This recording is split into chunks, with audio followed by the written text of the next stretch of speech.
Everybody, this is going to be just a quick episode on capitalism, just part of the capitalism series, because um, I've made it farther through that techno socialism book, and it's kind of talking about the future and how, like, as things become cheaper and cheaper because of technology, things like universal basic income or universal health care become cheaper to provide in theory, and if they do, the definition of basically it becomes easier to simply provide social benefits instead of prevent political movements asking for them. At a certain point of technology is the assertion. But I didn't want to talk about that so much as just corporations because in the news today, there was news of Microsoft acquiring Blizzard Activision. Um, Activision Blizzard. So that's a huge gaming company. And Microsoft, it's the biggest acquisition in Microsoft's history for over 50 billion, I think. And it's just it made me think more.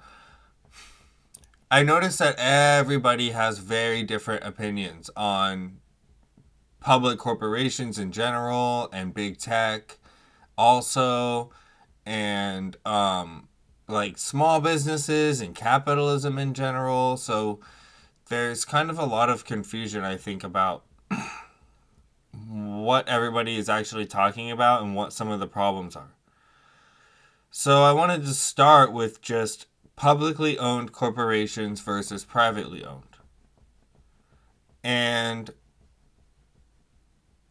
a publicly owned corporation, those are the ones that you can buy stock in on the open market.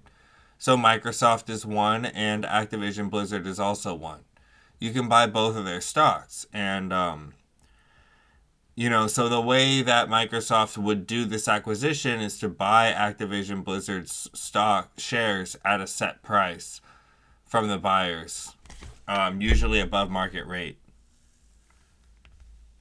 until they own 51% or 100% or whatever they're doing. So, anyways,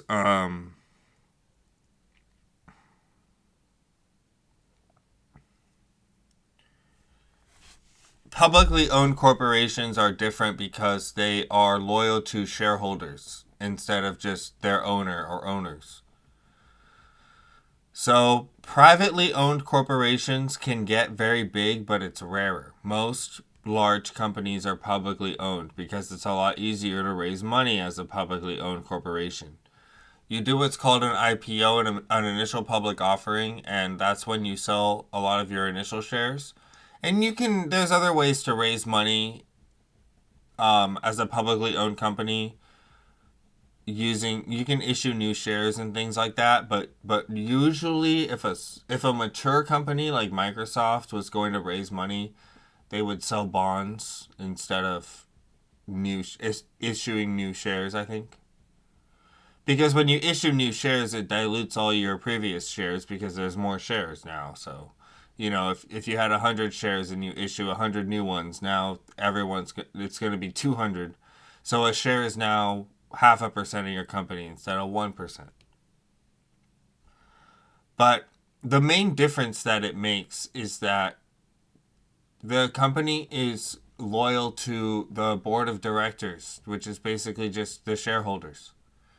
And it's also regulated by the SEC if it's publicly owned. So the SEC, the Securities and Exchange Commission in the United States, there's a lot of rules, especially accounting rules, about, just a lot of accounting rules and tax rules and other kinds of rules and also insider trading rules and all that kind of stuff, heavily focused on publicly owned corporations.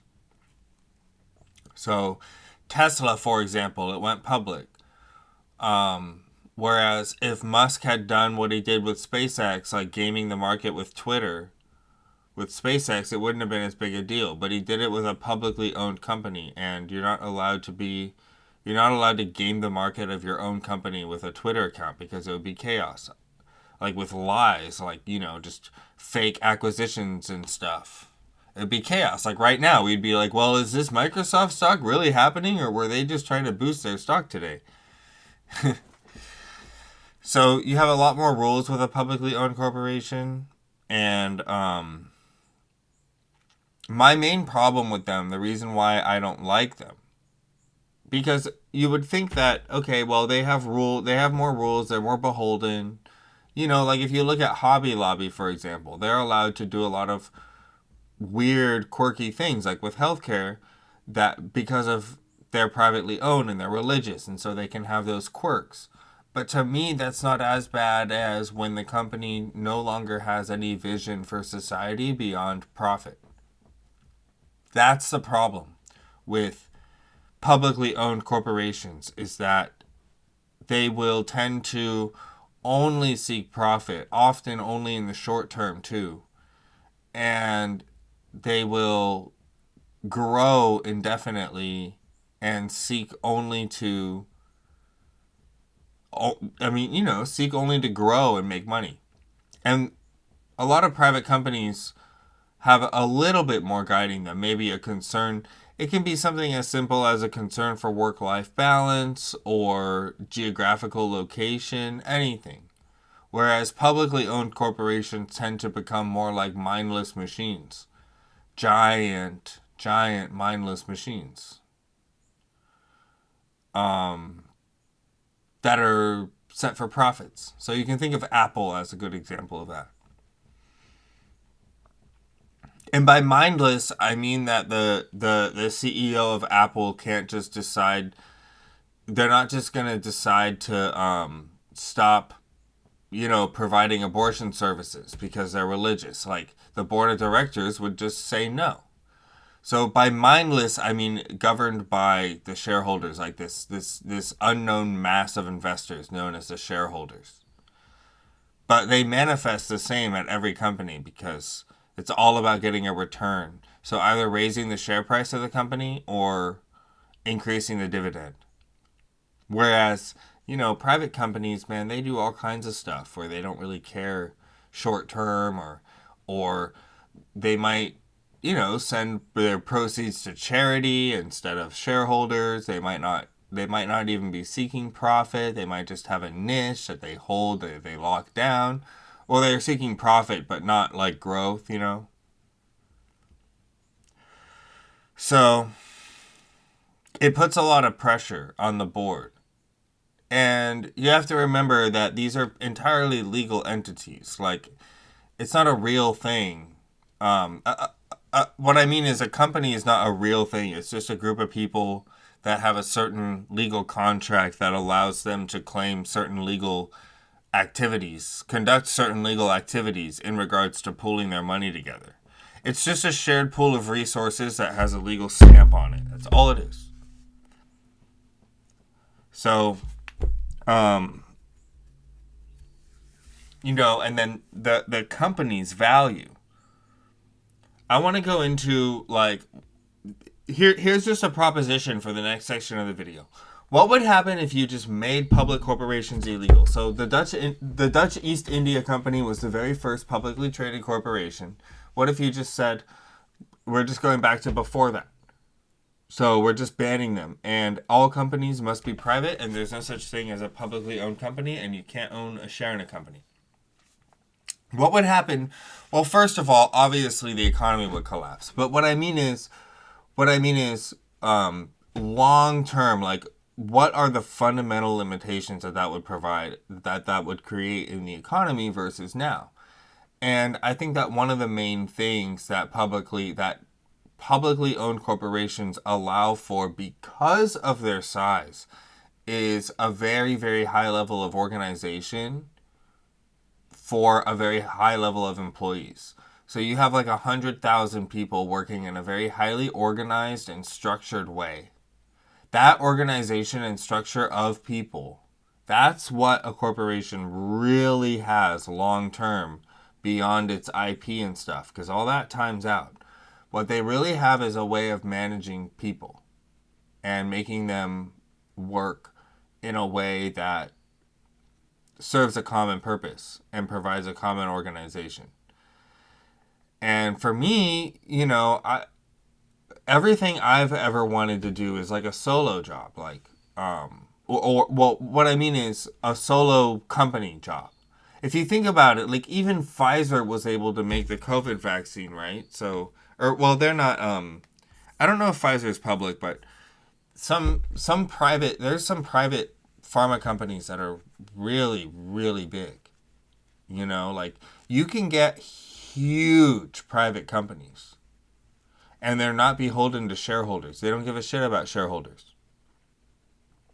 They care about their investors though, but usually the investor will have a set of demands that's on a timetable or something. It'll be something beyond just massive maximize profits every quarter.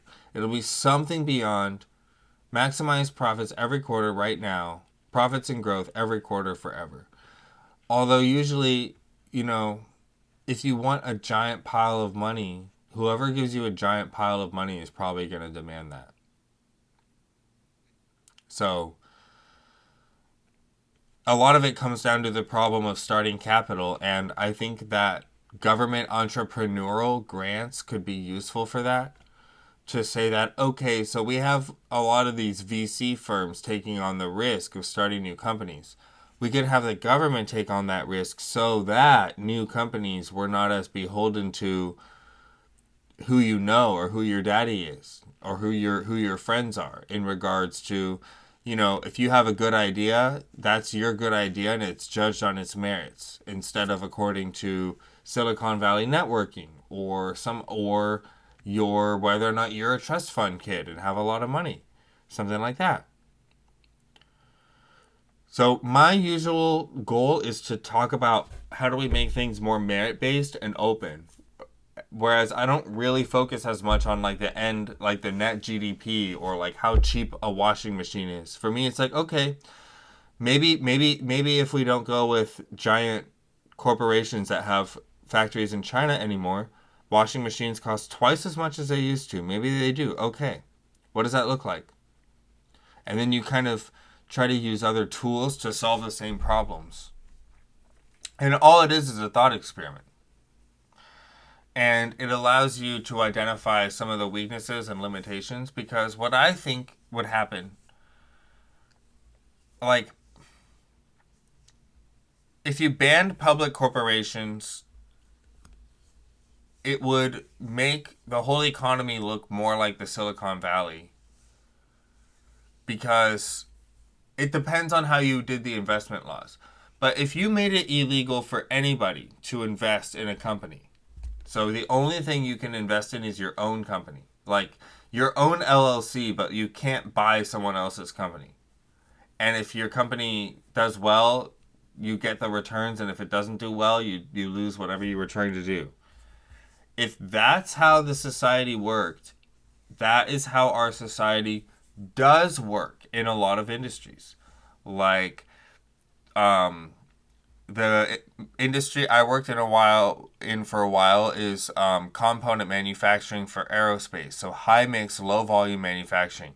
It's all small companies. They're all privately owned, and they don't buy each other or acquire each other really. If you fail, you go out of business, and if you don't, if you grow, you grow.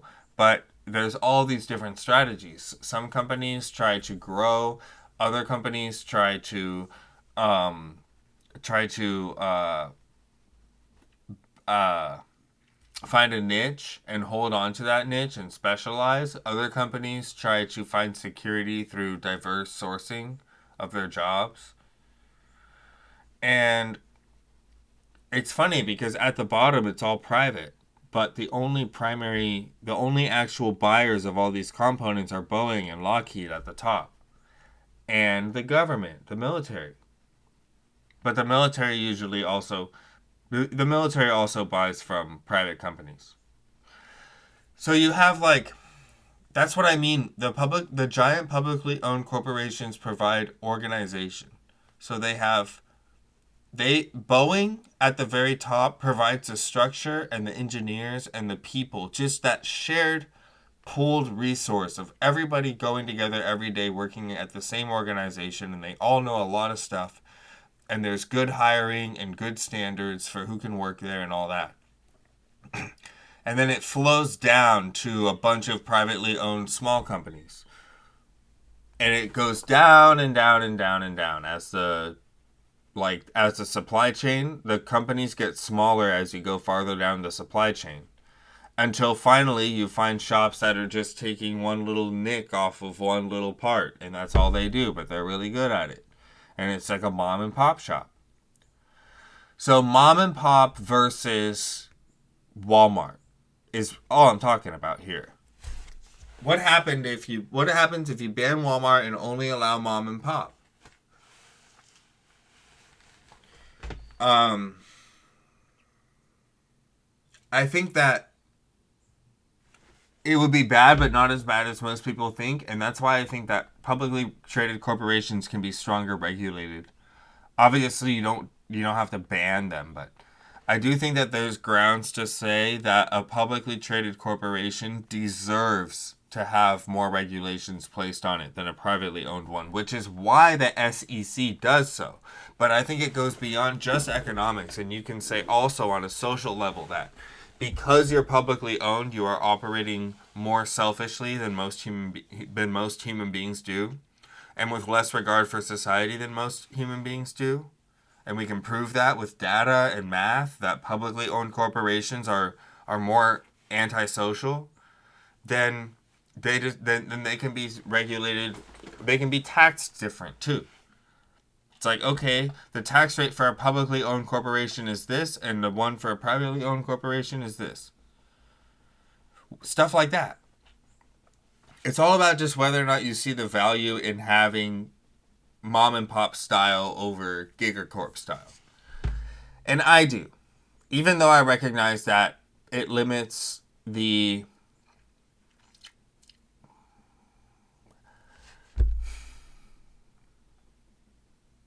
it raises prices, okay? Really what it ultimately does is raises prices.